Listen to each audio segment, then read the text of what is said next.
अस्सलाम वालेकुम and welcome to tonight with Najam Sethi. मैं हूं मुनीफ फारूक और मेरे साथ मौजूद हैं नजम सेठी साहब।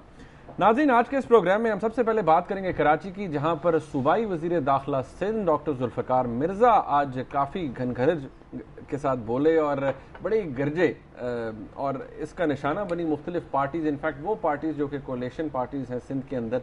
और अब देखना यह है कि जुल्फ़िकार मिर्ज़ा साहब ने जो अब ये नया राउंड है उनका, जिसमें उन्होंने एक्यूज़ किया है, रादर उन्होंने क्रिटिसाइज़ किया है। उन्होंने सबसे पहले बात ये की है कि हम रिस्पॉन्सिबिलिटी लेते हैं, मैं ये रिस्पॉन्सिबिलिटी लेता हूँ कि कराची की जो सूरत हाल है। दूसरी तरफ जहाँ उन्होंने इशारे किए हैं वो इशारे ज़ाहिरी तौर पर तो ऑब्वियस हैं, लेकिन क्या उनके पीछे भी कोई ऐसी चीज़ें हैं जो शायद सामने नहीं आती हैं, आज उसके बारे में बात करेंगे।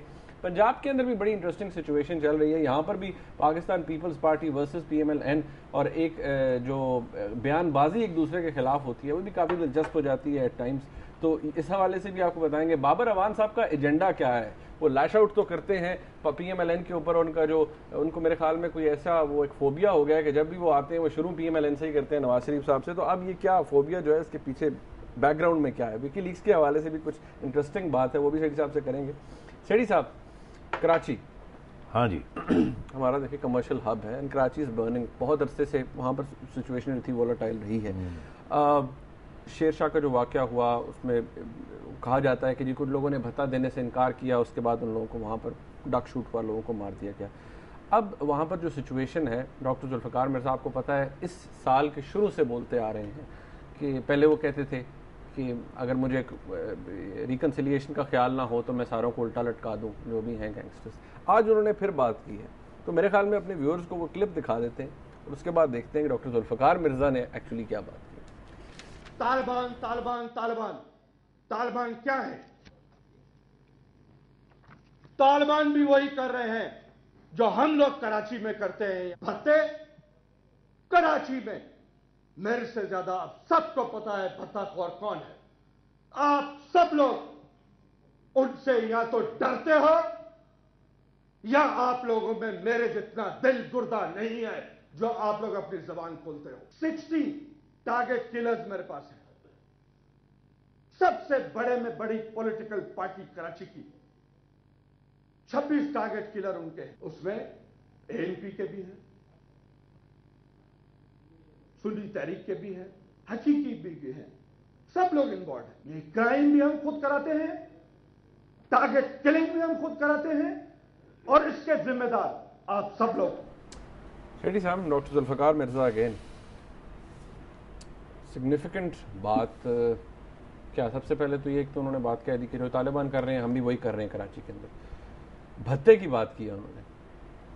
कुछ अर्सा पहले मैंने शेरशाह का जिक्र इसलिए कहूँ क्योंकि MQM का ये स्टांस है कि वहाँ पर जिन दुकानदारों पर, जिन लोगों पर फायरिंग हुई, जो कत्ल हुए, उनको मारा गया, वो लोग थे जिन्होंने भत्ता देने से इनकार किया था। अब हाँ, मगर बात ये है कि उन्होंने, देखिए ये पहली दफ़ा नहीं है कि जुल्फ़िकार मिर्ज़ा साहब गिरजे हैं। अर्ज़ ये है कि पहले भी उन्होंने इस किस्म की बातें की, मगर आज मैं देख रहा था उनके बयान में बड़ी दिलचस्प तरीके से उन्होंने हैंडल किया। उन्होंने ANP का नाम लिया, सुन्नी तहरीक का मेरा ख्याल नाम लिया, हकीकी का नाम लिया, MQM का नाम नहीं लिया, मगर ये कहा सबसे बड़ी पार्टी। तो अगर वो कहते हैं कि उन्होंने इल्ज़ाम लगाया ना कि जो लोग बैठे हुए थे कि आपके में दिल नहीं है, गुर्दा नहीं है मेरे जैसा, अपनी बात कर रहे हैं, तो अगर दिल है, गुर्दा है, तो फिर कह देना कि जी MQM। क्यों नहीं कहते? इसलिए क्योंकि वो उनके अलायंस पार्टनर्स हैं। तो क्या ANP अलायंस पार्टनर नहीं है? उन्होंने कहा कि मेरे पास 50-60 हैं टोटल, 50-60 टारगेट किलर्स मैंने पकड़े हैं, ऐसे ही कहा ना। 26 उनमें से पॉलिटिकल पार्टी, 26 उनका इशारा था कि 26 जो हैं वो MQM के हैं और बाकी जो है उनमें ANP भी है और दूसरी भी है। मेरा तो ये ख्याल है ये कह रहे थे। तो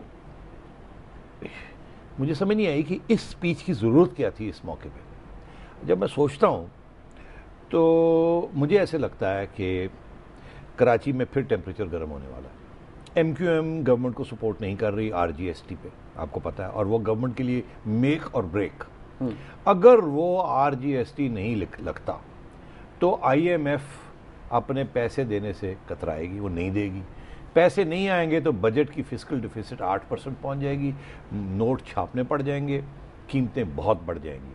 ये जो आप रो रहे हैं कि जी RGST के साथ कीमतें बढ़ जाएंगी, आपको एहसास ही नहीं है कि अगर RGST नहीं लगता और IMF नहीं आती और आपको पैसे बजट के लिए नहीं देती तो फिर आपको नोट छापने पड़ेंगे और रेट ऑफ इंटरेस्ट जो है वो 20% पे पहुंच जाएगा।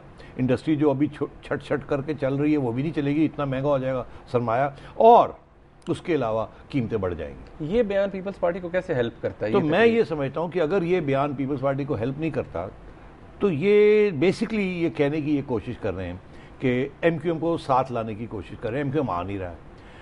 अब MQM की तरफ से आप देखें बड़े खुलेआम कह रहे हैं हम नहीं सपोर्ट करेंगे। वो बाकी पार्टीज डामक डोल, कोई कहता करे। अब मियां नवाज शरीफ साहब ने भी तकड़े हो गए, मगर MQM पहले दिन से ये कह रहा है। और MQM एक और बात भी कर रहा है जो कि शायद पीपल्स पार्टी को और मुस्लिम लीग को नहीं पसंद।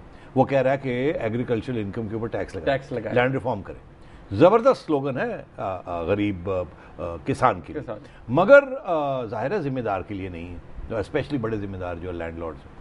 और ये बिल्कुल एम्ड पीपल्स पार्टी की तरफ है सिंध में और कुछ हद तक पंजाब में, क्योंकि MQM पंजाब में भी अपना एक्सपेंड कर रही है ना अपने आप को। तो MQM की तरफ से अच्छी सियासत हो रही, मगर अब अगर सूरत हाल है, अब बात छिड़ी गई तो मैं इसको कॉन्टेक्स्ट में डालता हूँ। अच्छा, मुझे अब लग रहा है कि वहाँ या तो ये MQM की और पीपल्स पार्टी की उन्होंने अपनी पोजीशन वाजे कर दी, इन्होंने धमकी दे दी, दोनों तरफ से मतलब आंख में आंख डाल के बात होनी शुरू हो गई है। वो कहते हैं हम नहीं सपोर्ट करेंगे, अगर गवर्नमेंट गिरती है तो गिरे। ये कहते हैं तो फिर ठीक है, हमें पता है कौन किलर है और कौन नहीं, कहते हैं भत्ते कौन लेता है और कौन नहीं लेता। या तो ये करीब आएंगे या और दूर होंगे। मैं ये समझता हूँ दो बातें। मुझे अब शक है कि कराची में फिर एक राउंड शुरू होने वाला है, एक राउंड किलिंग का फिर शुरू हो सकता है, पहली बात। और दूसरी बात ये कि अगर खुदा ना ख्वास्ता वो हो जाए तो उसके बाद फिर एक दफ़ा ये इकट्ठे होंगे, क्योंकि इनके मफाद एक तरफ अलग भी होते हैं, एक तरफ इकट्ठे भी होते हैं। मगर असेंबली में क्या होगा अगर MQM फैसला कुल उनका ये है कि हमने नहीं वोट देना, और जरदारी साहब को भी ये एहसास हो गया कि अब ये नहीं देंगे, तो फिर जरदारी साहब ये बिल जो है ना असेंबली में वो कभी पेश ही नहीं करेंगे। बिकॉज अगर नवाज शरीफ साहब कहते हैं हम नहीं सपोर्ट करेंगे और MQM हाथ पीछे हटा ले 25 सीटें, तो फिर मैं आपको बताऊं वो बिल अगर पेश हो गया और पास ना हुआ तो गवर्नमेंट गिर सकती है ना। इसलिए अब दो सूरतें, या तो एक नया राउंड कराची में होगा किलिंग्स का, या ये होगा कि असेंबली के अंदर गवर्नमेंट जो है IMF को बताएगी कि हमारे पास मेजॉरिटी नहीं है। ये ऑफिशियली नहीं बताएगी, अनऑफिशियली जाके उनको बताएंगे कि जी हम नहीं इसको बिल को ला सकते। और आप जाके, जैसे आपने देखा कैमरन मंटर जो न्यू एम्बेसडर आए हैं यूनाइटेड स्टेट्स के, जो सफीर आए हैं, वो MQM के पास गए, MQM राब्ता कमेटी के मेंबर्स को जाके कहा कि RGST। तो आप देख ले कितने कितने बड़े इंटरेस्ट यहाँ, और इसी तरीके के साथ नवाज शरीफ साहब के ऊपर भी प्रेशर डाल रहे हैं। तो मुझे अब हालात बिगड़ते नजर आ रहे हैं। मुझे RGST पास होता नहीं नजर आ रहा शॉर्ट टर्म में, लॉन्ग टर्म में मुझे नजर आता है, मगर अगर अगले 10-15 दिन में ये बिल ना पेश हुआ तो फिर मेरी ये प्रिडिक्शन है कि अगले 3 महीने के बाद जाके इसको फिर छेड़ेंगे, अभी नहीं छेड़ेंगे। अच्छा साहब, मुझे यहाँ एक्चुअली ब्रेक लेनी है। ये बात नाज़रीन बड़ी इंटरेस्टिंग है कि एक टैक्स लगवाने के लिए क्या ये बात भी हमारी समझ में आती है या इतनी इंपॉर्टेंट हो जाती है कि कराची के अंदर खुदा न खास्ता एक नया राउंड होगा किलिंग्स का जहाँ पर बेगुनाह लोग मारे जाएंगे। इवेंचुअली होता क्या है कि Karachi is a commercial hub, हमारा मुल्क जल रहा है, कराची जल रहा है। इसके ऊपर मजीद बात करेंगे। सिंध के अंदर और बहुत कुछ हो रहा है और कायम अली शाह साहब के हवाले से बड़ी इंपॉर्टेंट बातें हैं। सेठी साहब के पास ये टन्स ऑफ इन्फॉर्मेशन वो आपको देंगे हम एक ब्रेक के बाद। हमारे साथ रहिएगा।